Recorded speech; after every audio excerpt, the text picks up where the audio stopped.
Hi అండి, welcome to my channel Priyansi kitchen and vlogs. నేను మీ రమ. ఈరోజు మన వీడియోలో ఇన్స్టెంట్ గులాబ్ జామ్ మిక్స్తో పర్ఫెక్ట్ గులాబ్ జామున్ని ఏ విధంగా ప్రిపేర్ చేసుకోవాలో టిప్స్తో మరి చూపిస్తున్నాను. ఉండలు చేసే దగ్గర నుండి పాకంలో వేసేంత వరకు నేను ఈ వీడియోలో ఉండలు కట్టకుండా ఏ విధంగా ప్రిపేర్ చేసుకోవాలో చూపిస్తాను. టిప్స్తో మరి చూపిస్తాను, చూడండి. ఇది ఏ బ్రాండ్తో చేసినా కూడా గులాబ్ జామున్ అనేది పర్ఫెక్ట్గా ఏ విధంగా కుదరాలో చూపిస్తాను, చూడండి. ఇక లేట్ చేయకుండా వీడియోలోకి వెళ్ళిపోదాం. ముందుగా మిక్సింగ్ బౌల్లోకి ఇన్స్టెంట్ గులాబ్ జామున్ మిక్స్ పౌడర్ని తీసుకోవాలి. 175 గ్రామ్స్ వరకు ఈ గులాబ్ జామున్ మిక్స్ పౌడర్ని తీసుకున్నాను. మీరు కప్ మెజర్మెంట్లో చూపించాలంటే 1.5 కప్ వరకు ఈ instant gulab jamun mix powder అనేది వస్తుంది. ఇప్పుడు ఇందులోకి మనం పాలని వేసుకోవాలి. పాలపైన మీగడ ఉంటే మీగడతో సహా వేసుకోండి. గులాబ్ జామున్ అనేటివి చాలా బాగా వస్తాయి. మీగడ అనేది కంపల్సరీగా వేసుకోవాల్సిన అవసరం లేదండి. మీకు కాల్చి చల్లార్చిన పాలు ఉంటే సరిపోతుంది, అవైనా వేసుకోవచ్చు. కొద్ది కొద్దిగా పాలను యాడ్ చేసుకొని సాఫ్ట్గా అయ్యేంత వరకు పిండిని ఈ విధంగా వీళ్ళతో కలుపుకోవాలి.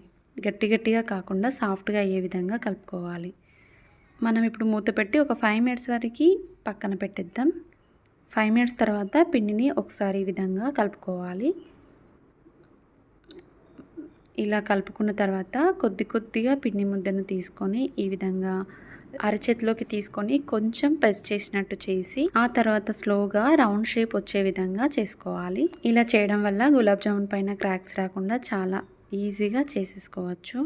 ఈ విధంగా రౌండ్గా చేసుకోవాలి. మీకు కనుక క్రాక్స్ వచ్చినట్టు అనిపిస్తే పైన లైట్గా వాటర్నైనా పాలనైనా పెట్టి ఈ విధంగా రౌండ్ షేప్లో చేసుకోండి. క్రాక్స్ అనేటివి రాకుండా ఉంటాయి.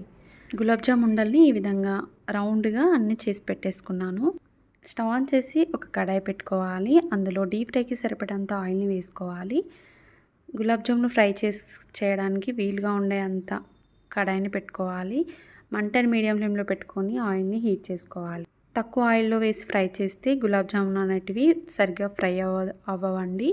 కాబట్టి ఈ విధంగా ఆయిల్ అనేది ఎక్కువగా వేసుకొని ఫ్రై చేసుకోవాలి.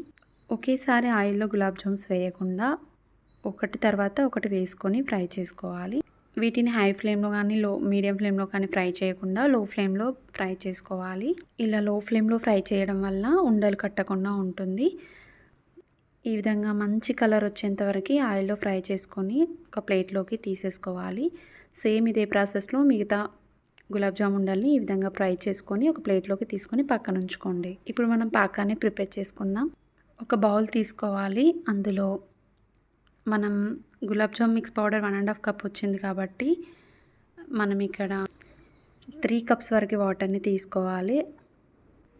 షుగర్ని 2 కప్స్ వరకు తీసుకోవాలి. మంటని మీడియం ఫ్లేమ్లో పెట్టుకొని 5 to 6 మినిట్స్ వరకు చక్కెర పూర్తిగా కరిగేంత వరకు మరిగించుకోవాలి. మనకు కావాల్సినంత పర్ఫెక్ట్గా వస్తుంది పాకం అనేది. 2 యాలకుల్ని ఈ విధంగా దంచుకొని వేసుకోవాలి. అలాగే కొబ్బరి పొడిని 1/2 టేబుల్ స్పూన్ వరకు వేసుకొని బాగా కలుపుకోవాలి. ఈ విధంగా స్టిక్కీగా అయ్యింది అంటే తీగ పాకంని స్టవ్ ఆఫ్ చేసేసుకోవాలి. చూసారు కదండి, ఈ విధంగా స్టిక్కీగా అవ్వాలి పాకం అనేది. స్టవ్ ఆఫ్ చేసేసి చల్లార్చుకోవాలి. పూర్తిగా చల్లార్చుకోవాల్సిన అవసరం లేదండి. గోరువెచ్చగా ఉండాలి. ఇలా గోరువెచ్చగా ఉన్నప్పుడే మనం ముందు ఫ్రై చేసి పెట్టుకున్నాం కదండి గులాబ్ జామ్ ఉండల్ని వేసేసుకోవాలి. ఈ విధంగా వేసుకున్న తర్వాత ఒక 20 మినిట్స్ వరకు పక్కన ఉంచుకుందాం. ఈ 20 మినిట్స్ తర్వాత చూడండి, గులాబ్ జామున్ అనేది జ్యూసీగా రెడీ అవుతుంది. ఇప్పుడు వీటిని సర్వింగ్ బౌల్లోకి సర్వ్ చేసుకోవాలి. చూసారు కదండి, గులాబ్ జామున్ రెసిపీ నా స్టైల్లో ఈ విధంగా ప్రిపేర్ చేశాను. మీకు కనుక వీడియో నచ్చిందని అనుకుంటున్నాను. నచ్చితే మీరు కూడా ఒకసారి ట్రై చేసి మీకు ఎలా కుదిరిందో కామెంట్లో తెలియజేయండి. మరిన్ని స్వీట్ రెసిపీస్ కోసం మా ఛానల్ డిస్క్రిప్షన్లో లింక్ ఉంటుంది, ప్రెస్ చేసి చూసేయండి. మా ఛానల్ నచ్చితే please like and share and subscribe చేయని వారు సబ్స్క్రైబ్ చేసుకోండి. పక్కనే ఉన్న బెల్ని క్లిక్ చేస్తే నేను పెట్టే ప్రతి నోటిఫికేషన్ మీకు వస్తుంది. Thank you for watching. Bye friends.